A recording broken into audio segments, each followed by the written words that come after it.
Narinig niyo na ba ang sakit na Cushing syndrome? Palay ko, hindi niyo pa ito naririnig. Pero medyo common to, lalo na sa Pilipinas. Ang dami gumagamit ng steroids. Okay? Ang steroid na tableta may positive benefit, meron din negative side effects. Actually, pag nagkaroon ng Cushing syndrome, mahalata mo, mag-iiba yung itsura ng babae at lalaki. Ayan, no, mas tumataba siya, nagkakaroon ng laman sa likod, nagkakaroon ng mga striae, mga linya dito. So, ano ba to? Mataba lang ba siya o baka Cushing syndrome? Kasi pag hindi ito ginamot, side effect ng gamot, delikado. Pwede rin makamatay pag pinabayaan. Okay?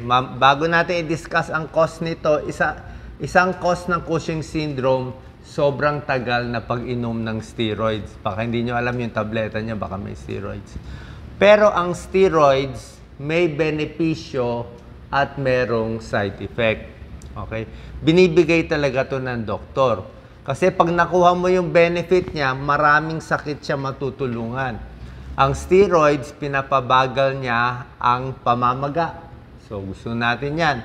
Minsan, pinipigilan niya ang immune system. May mga sakit na tinatawag na autoimmune disease na sobrang overactive yung mga sundalo ng katawan, inaaway yung sariling sakit.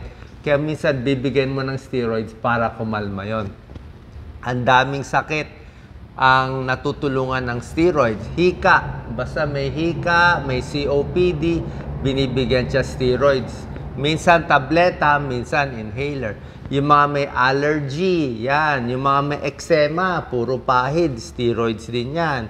COPD sa baga, hyperactive yung mga airways nila, hindi makahinga, steroids, kakalma. Yung mga maga, ang joints, minsan binibigyan din. Lupus, mga autoimmune disease, lupus, rheumatoid arthritis, sari-saring autoimmune, marami yan. Actually, ilang dosena natutulungan ng steroids.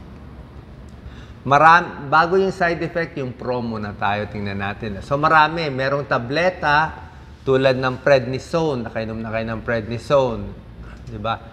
Yung iba kasi dapat naka-inhaler sa hika, kaya lang walang pera, mahal kasi ito, namamahalan sila, kaya nagtatableta, minsan dexamethasone. Pero pag nasobrahan nga, baka ma-Cushing syndrome tayo, yun ang delikado. May inhaler, ito mas safe. Mas less side effect yung mga inhaler sa hika. May nasal spray na steroids. May injection. Common to ha, mga arthritis. Sobrang sakit ang tuhod, ang shoulder, ini-injection ng mga rheumatologists. Steroids din yan. Sa dermatology, ang daming creams na pinapahiran, daming sakit. May mga kati-kati na nawawala, may halong steroids. Minsan sa mata, meron din eye drops na may steroids para nawawala yung pamumula. So, may pro and con. Saan pa binibigay ang steroids? Ang daming sakit, oh. Yan, oh, ang dami sa organ transplant. Lahat na na-transplant may steroids. Yan, oh. Rheumatoid arthritis, ito, hika, COPD sa mata. Ayan, oh, marami pa, psoriasis, eczema. Maraming klaseng steroids. Ito yung mga common, hydrocortisone, prednisone, dexamethasone, betamethasone. Depende, no? Ang daming klaseng creams. Lahat yan may steroids. So, very common na ginagamit. Merong inhaled steroids for hika, tapos merong oral, di ba? So, sasabihin mo, Doc, good ba or bad? Tulad na sinabi ko sa inyo, mahirap ang medisina, walang simpleng puti at itim. Bawat pasyente, tamang dosis, tamang bigay, saktong-sakto dapat ang paggamit nito. Kasi may tulong siya sa tamang gamit, sa tamang panahon, sa tamang pasyente. Ang principle lang, kung magbibigay ka ng steroids, sa ospital, maraming binibigyan nito. Ha? Pag na-admit sa ospital, na-i-injectionan. Pero, dapat, tama nga yung dosis at kung pwede, short time lang. Mga 1 week lang, pinakamatagal siguro 2 weeks ang pagbigay. Tapos pag tinatanggal mo yung steroids, umiinom ka ng steroids, hindi mo rin pwede tanggalin agad. Titigil mo, hindi rin pwede. Dapat dahan-dahan ang pagtanggal. So, ano ang Cushing syndrome? Ayan, sabi sa'yo, namamaga, ayan, lumalaki ang tiyan. Isang cause ng Cushing syndrome ay nasobrahan siya ng steroids. Baka ginawa niyang pangmatagalan yung inom ng prednisone, o baka may lupus, o baka malala yung sakit niya, ayaw gumaling, kailangan siya bigyan ng doktor ng matagalang steroids na magana na namaga yung mukha. Very common yan, dito yan, Yan ang mga symptoms niya. Nagmo-moon face, tawag. Meron pa siyang moon face, parang moon ang muka. Merong buffalo hump, parang may hump ng buffalo dito sa likod, makikita niyo. Ayan, may buffalo hump po. Yan, Tapos common yan, daming linya. May abdominal stretch mark. Tapos malambot yun, tiyan. Tapos, ito. Ang steroids, ito yung epekto na actually, pati blood sugar tumataas. Blood pressure tumataas. Yan, pati paghinga, naiiba din. Okay? Edad, depende. Mula teenager hanggang 50 years old, pag binibigyan ng gamot na steroids, sa sari-saring sakit. Ngayon, bukod sa Cushing syndrome, meron din isang sakit na nagkakos nitong mga sintomas na to na lumalaki yung pasyente, yung mga komplikasyon, pero hindi dahil sa tabletang iniinom. Cushing's disease naman ang tawag doon. Itong Cushing's disease, hindi sila umiinom ng steroids. Ang cause nito, may bukol. May bukol sa utak natin. May bukol sa pituitary tumor. Yan, Pag dito sa may utak, nagkaroon ng bukol na tumubo, nagsisignal siya sa adrenal gland. Ito. Doc Lisa, pwede ba focus? Pag nagkabukol, may tao nagkakaroon ng bukol dito sa pituitary. Dahil nagbukol, naglalabas siya ng hormone, sinisignal niya itong adrenal gland. Ito ang kidneys natin. Ang ibabaw ng kidneys may adrenal gland. Itong bukol na to, naggagawa ng hormone, inuutusan tong adrenal gland na gumawa ng maraming steroids.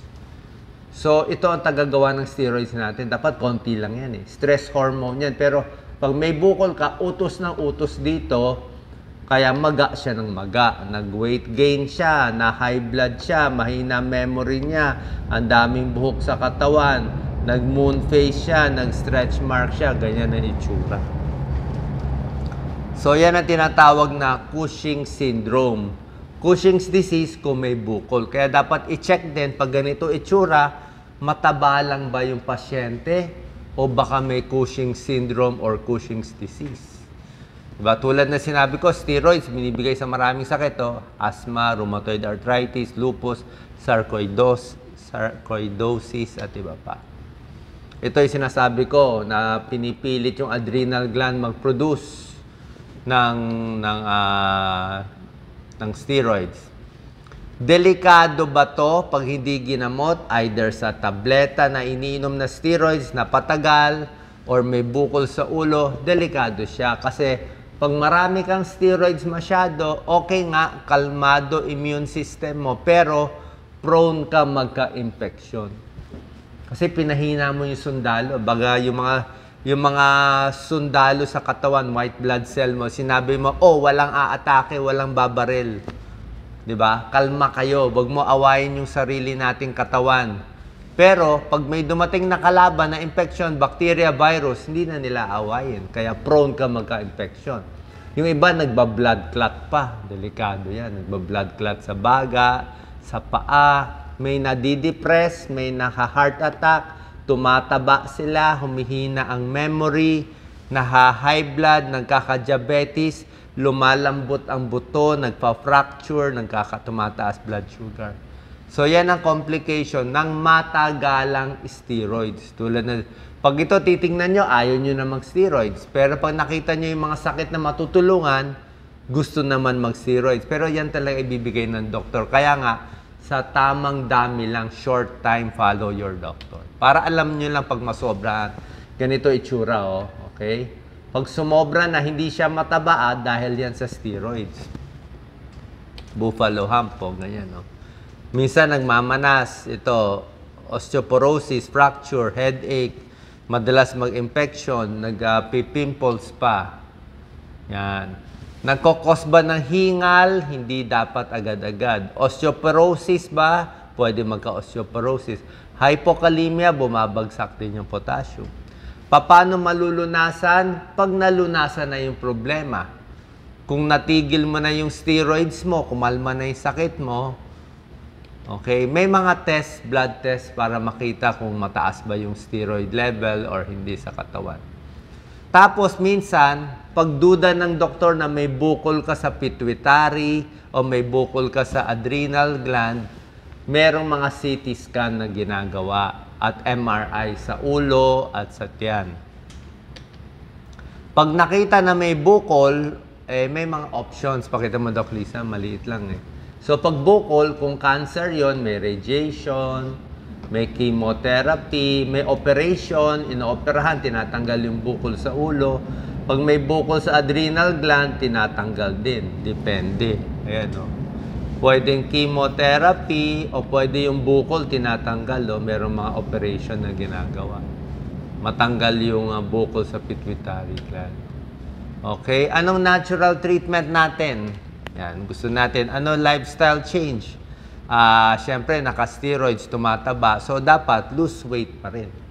Diba? Kung kaya natin mag-lose weight, yan din ang isang cause. Iwas sa alak, hindi rin pwede, lalong lalala yung sakit mo. Manage your blood sugar, kasi nga nagpapataas ng blood sugar to. Minsan, binibigyan pa ng gamot para sa blood sugar. Bawas sa maalat, kasi na-high blood yung mga may Cushing syndrome. Bawas alat din. Kailangan mo ng calcium kasi nanghihina yung buto. Kailangan mo vitamin D kasi nanghihina yung buto. Okay, so yan po ang pros and cons sa paggamit ng steroids. Pero punta kayo sa doktor nyo, huwag kayo magsa-self-medicate para hindi umabot sa mga komplikasyon. Salamat po.